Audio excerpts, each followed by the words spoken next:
very good afternoon. You're watching Newsx and I'm Shivani Singh.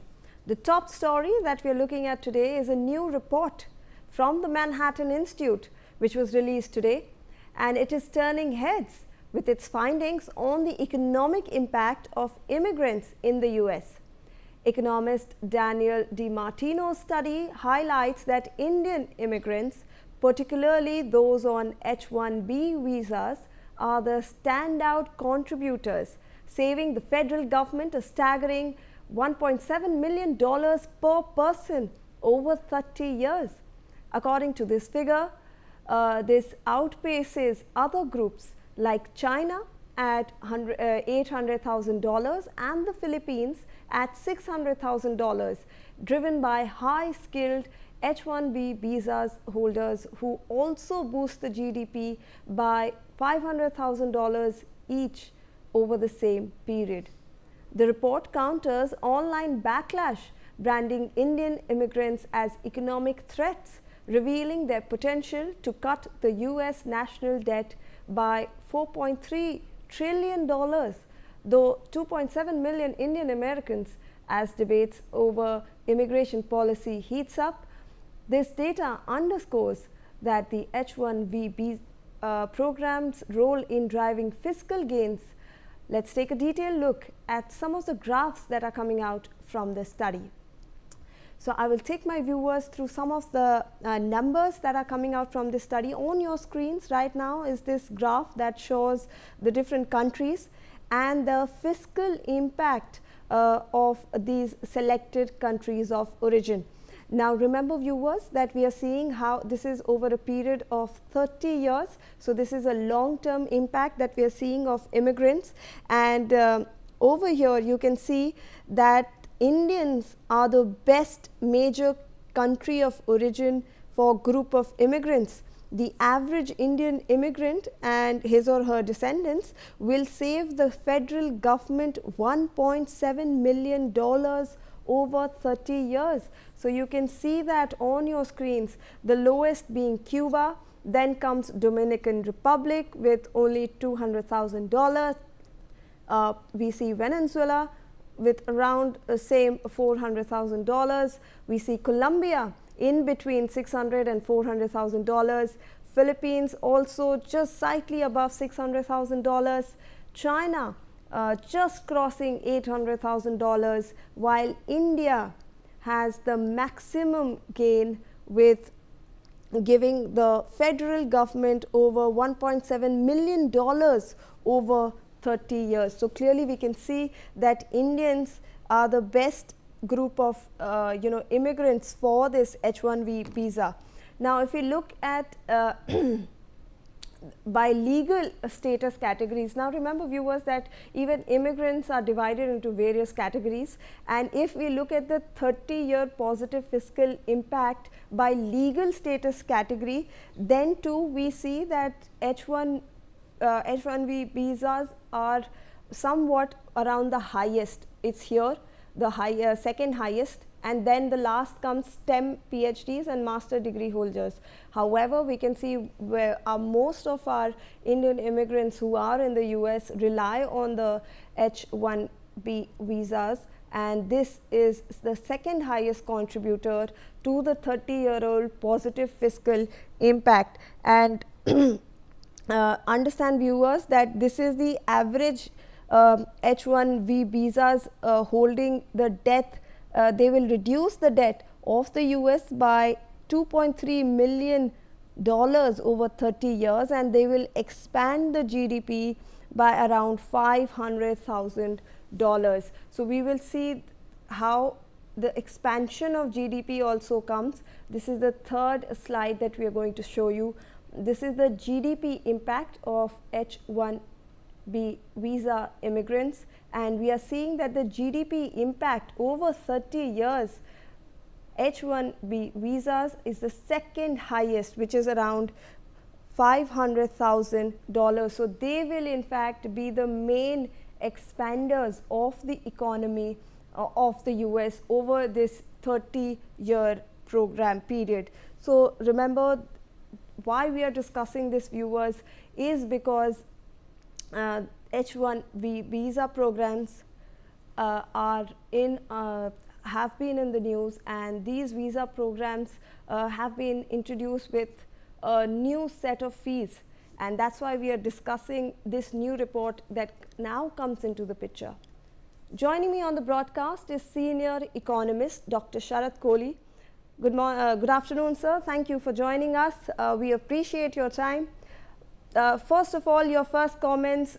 This report clearly comes out and states that Indians or Indian immigrants which come under the H1B visa programs are going to be one of the highest contributors to the GDP of the US and in fact expand their economy.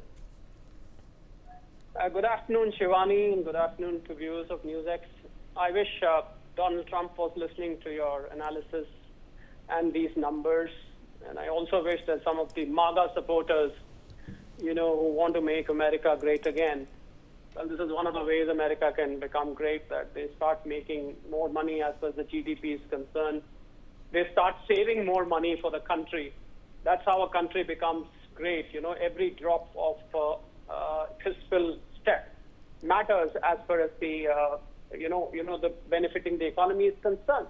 Well, Shivani, we need to understand that Indians, we have now third or fourth generation of Indians living there. I think 1980 was a time when the Indians started moving to America. And then they grew up there, they had children there, then the children got educated in America, and so on and so forth. So those are some of the most successful families around. In fact, the per capita income of an Indian family there is far more than an American family, which shows that Indians are not just hardworking, they are also very, very efficient, when they work, whether it is saving of time. Another interesting aspect, Shivani, which is an outcome of what you just spoke, that the average savings rate of Indians, personal savings rate of Indian is the highest. They are not, spending at all times, unlike Americans. Most of the American families are on mortgage. Everything from their house to car to dishwasher to washing machine to their holidays to their education, everything is on loan, which is not the case with Indians. Indians save money. They are the people who borrow the minimum. So I think the numbers are very obvious that Indians know how to save, Indians know how to earn, Indians know how to work hard. Well, if President Trump, on his decision on H1B visa, well, little does he know that if you take Indians out of America, Shivani, you will find that the American innovation will almost die out, because if we take tech sector, medical sector, if I only consider these two sectors, tech and medical, and you take Indians out from these sectors, both these sectors would come to a standstill. America will literally stop. If today America is a brand in terms of Amazon, Microsoft, Alphabet, Meta, if these are global brands today, it is because there are Indian minds who've innovated. I think President Trump and his administration has completely forgotten that. His policy of protectionism is not leading America anywhere. And I think these numbers, I wish Donald Trump was watching you and me talking on the screen at this point of time, so he would understand that what he is doing is detrimental to the American economy itself, Shivani. Right. Dr. Kohli, I also want to understand, this report talks about, the largest, India is making one of the largest positive fiscal impacts on the US economy in that 30-year period. However, we are also seeing that this is a very long-term period that the report talks about, because obviously it's a research. And the visa, fees or that, all those are very short-term, abrupt changes that happen, and they might have a very short-term impact. But when we look at this report, this has a very long-term impact. Indians form approximately 71% of the H1B visas holders. And how do you see that going forward? Do you think that this report will have an impact on, the visa policy changes that have happened, or do you think we might have a relook at how we are looking at Indians going forward? Well, I hope that happens, that the Trump administration, as I said, I hope he's watching. That's the first thing I said, Shivani, that I hope he's watching, and he's watching this analysis, and he's probably also, this is tabled before him, so he takes a relook. Well, the good thing is that, after all, any American president or any head of the state, when American president is serving his last term, I do not think he's going to go for re-election in 2028. So he's not going to be there forever. So I'm sure either he takes a decision to turn around or his successor will eventually turn around, because you're right, this is a very long-term proposition. America has become America. It has taken decades for it to become the largest economy. It's not just a decision of one single president that he changed it overnight in 3-4 years. You're right. I mean, this is to be seen with a long-term perspective. And I'm sure the successors, whether it is Republican or Democrats, they will have a look at this, that the contribution of Indians has been phenomenal. And anyway, American local population, it was Red Indians at that time when America was discovered in the 18th century. It has been a land of immigrants. You see, most of the Americans, they comprise of immigrants. So I think the MAGA revolution or the MAGA mechanism which they framed, they forgot that America constitutes of immigrants. And it is the immigrants who made America.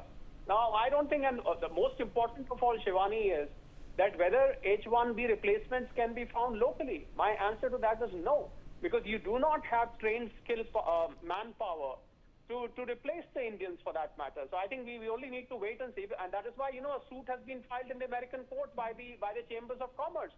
They have filed a suit that this is not going to work because they're not going to find skilled manpower. How will these corporations run? How will the innovations take place? Forget about these savings. How will the corporations run from now? I think that is something they will have to face this reality in the next few months. Although they have given some relaxations now, the transitional visas have become easy. F1 transition has become easy. It only applies to the new cases. It doesn't apply to the renewal cases and old cases. I'm sure these considerations and these relaxations have been given based on what me and you are talking. It is going to harm America. But going forward, next 5 years, if these H1B do not come, I think the new set of skills, especially with regard to artificial intelligence, with regard to machine learning, the new set of tech professionals which America needs will not be there. I think that is when, the American administration or White House will realize that what they have done is wrong. But then by that time, as I said, in 2028, there's going to be elections again. So who knows, Trump will be replaced by somebody who thinks more pragmatically on this front, Shivani. Absolutely. Thank you so much.